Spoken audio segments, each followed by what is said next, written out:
before I became a painter. I didn't become a painter actually till I was in my 30s. And before that I was a furniture maker. And so I've always had a feeling for making things. And I love that I make my paint from scratch. So it's the craftsmanship.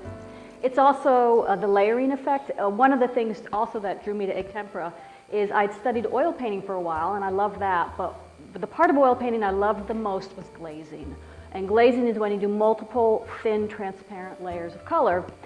But with oil paint, you have to wait 24 hours between each layer. And in egg tempera, because it's water-based, it dries to the touch very quickly, and you can glaze easily 20, 30, 50, 60 glazes in a day. So that's another quality of egg tempera I like.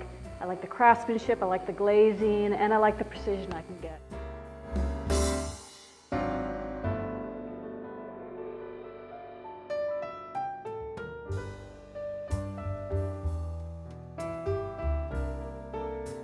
I'm not looking for a meaning in the subject matter.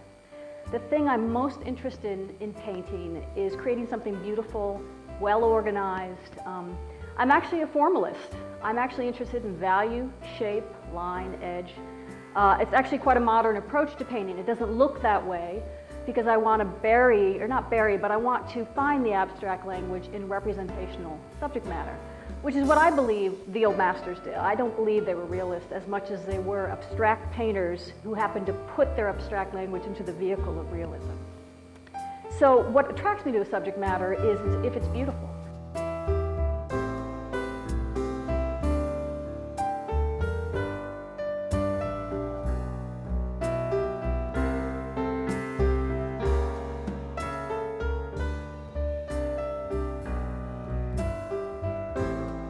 All painters feel this way when they look at something and they get excited. And they just get that itch to paint it or draw it. And that's what I get.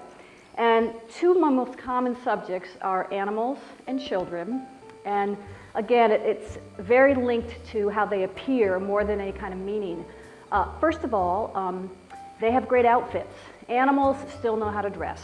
And you know, modern people have sacrificed beautiful clothing for practicality, which I'm very grateful for. I like my practical clothing, but it's hard when a portrait subject comes in sweatpants, joggers, t-shirt. It's just not as visually exciting, whereas animals have great outfits. And children, you can still dress up, and it doesn't look contrived as much. It still looks more natural to them because they have a more fantastical element to their thinking already. And their geometry is still intact. That's the other thing I love as a traditional painter.